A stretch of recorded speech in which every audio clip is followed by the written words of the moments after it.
স্বামীর প্রতি স্ত্রীর হক সম্পর্কে কিন্তু আগে দুইবার বলেছি।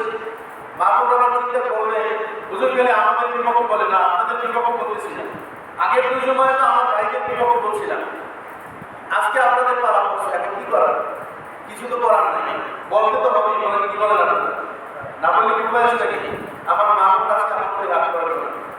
বিশেষ করে আমার ভাইরা যারা বিদেশ থাকে, 5 বছর 10 বছর পরে যদি দেশে আসে, আমার মায়েরা আমার বোনেরা তাদের সম্পদের টাকা পয়সার হিসাব 19-20 করে কিনা বলেন? কথা বলেন।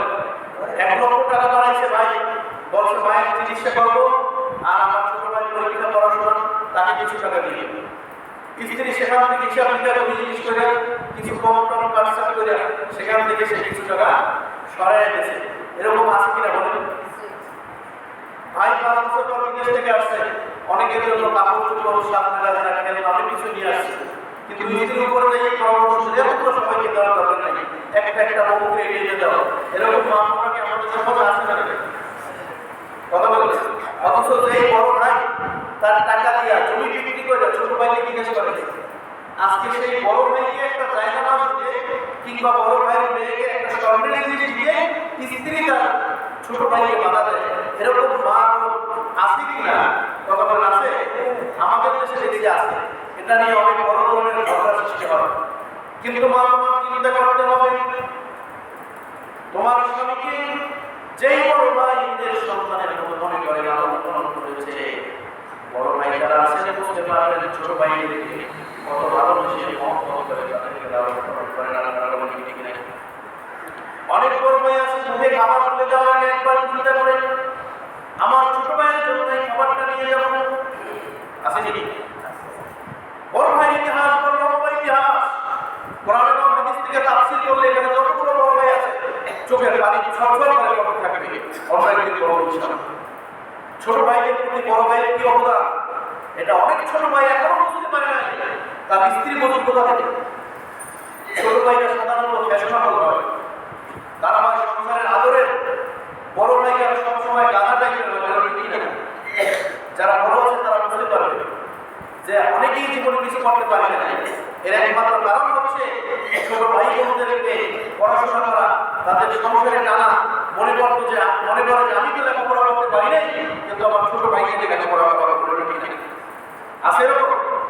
কিন্তু যখন ছোট ভাই বড় চাকরি পায়, সরকারি চাকরি পায়, যখন সে স্ত্রীকে বিবাহ করে, তখন কিন্তু তার এই সংসারের মোড় ঘুরে যায়। তখন এই বড় ভাই হয়ে যায় রাখালের মতো। বড় ভাইকে প্রাপ্ত সম্মানটুকু ছোট ভাই আমার মা বোনদের কাছে দিতে পারে না বলে ঠিক না। এই জন্য আমার মা বোনকে বলি, মা বোনরা খেয়াল রাখো, স্বামীর সম্পদের একটা টাকা পরিমাণ যদি বিশ্বাস করো, স্বামীর সম্পদ যদি স্বামীর অনুমতি ছাড়া কাউকে দান করা যাবে না, যদি এটা তুমি করো তাহলে অবশ্যই আল্লাহর দরবারে তোমাকে দাঁড়াতে হবে, আল্লাহর দরবারে তোমাকে দাঁড়িয়ে যেতে হবে। কি জবাব দিবা একবার চিন্তা করো। কারণ স্বামীর সম্পদের হিসাব তুমি যদি না দিতে পারো, জাহান্নাম ছাড়া কোনো উপায় তোমার থাকবে না। আমাদের দেশে অনেক বাপরা আছে, বাপের বাড়ির প্রতি রাগ একটু বেশি থাকে।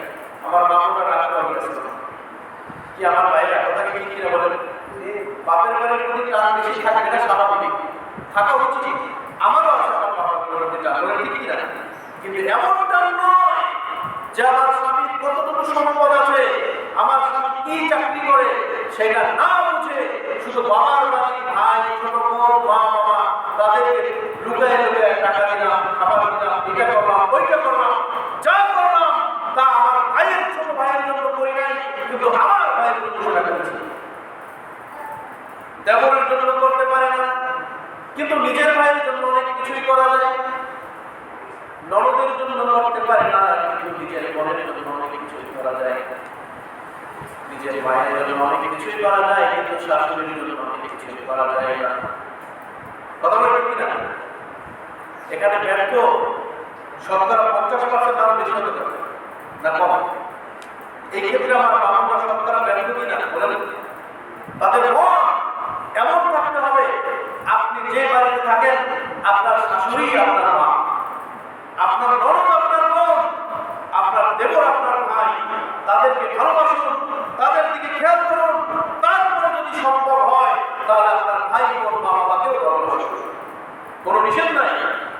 কিন্তু তাদের দিকেই কেন এমন? আর নিজের যেই ঘরে থাকেন আপনার স্বামীর ছোট ভাই আছে পড়াশোনা করে, তার প্রতি কেন আপনারা খেয়াল করেন? অনেক মা বোনরা আছে ছোট ননদ থাকলে আগেভাবে বিয়ে দিতে পারলেই তার জন্য ভালো না, এরকম আছে কিনা? আজকে কথাগুলো কঠিন আমি জানি, কিন্তু সমাজের মধ্যে এই অবস্থা চলে কিনা বলেন? চলে? আপনারা কথা বলছেন না কেন? চলে কিনা? এখান থেকে আমাদের পুনরুদ্ধার করতে হবে, আমাদেরকে শিক্ষা নিতে হবে। যেদিন থেকে কোনো মা তার স্বামীকে সম্মান করা শিখবে, ভালোবাসা শিখবে, স্বামীর আনুগত্য করবে, তার সম্পদের হেফাজত করবে, ওই দিন থেকে ওই ঘরটা শুধু ঘর নয়, ওটা একটা জান্নাতের বাগান হয়ে যায়। আর কিছু দায়িত্ব আছে আমাদের পুরুষ ভাইদেরকে বলি। অনেক সময় অনেক স্ত্রীরা 5 ওয়াক্ত নামাজ সঠিকভাবে পড়ে না, এই দায়িত্ব আপনাকে নিতে হবে। আপনি যদি তাদেরকে এই দায়িত্ব না নিতে বলেন, তাদেরকে যদি 5 ওয়াক্ত নামাজের টাকাটা না দেন, অনেক সময় অনেক স্ত্রীরা রোজাও রাখে না, তাদেরকে যদি আপনি না বলেন, কিয়ামতের কঠিন ময়দানে আপনার বিরুদ্ধে এই স্ত্রী সর্বপ্রথম মামলা দায়ের করবে, আপনার বিরুদ্ধে দাঁড়িয়ে যাবে। ভাইরা আমার, বন্ধুরা আমার, আজকে জুমার দিনের আলোচনা দীর্ঘায়িত করব না, আলোচনা এখানেই শেষ করব।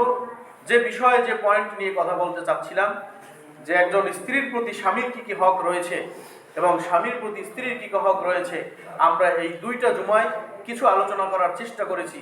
বিস্তারিত পারি নাই, যতটুকু আলোচনা করছি এখান থেকে সর্বপ্রথম আমি এবং আমরা এখানে যারা উপস্থিত আছি, আমাদের সকলকে আল্লাহ তাআলা যেন আমল করার তৌফিক দান করে। সকলে বলে আমিন। ওয়া আখিরু দাওয়ানা আলহামদুলিল্লাহি রাব্বিল আলামিন। আসসালামু আলাইকুম ওয়া রাহমাতুল্লাহি ওয়া বারাকাতুহু। যারা শেষে আসছেন তারা 4 রাকাত কাবলার জুমা আদায় করেন।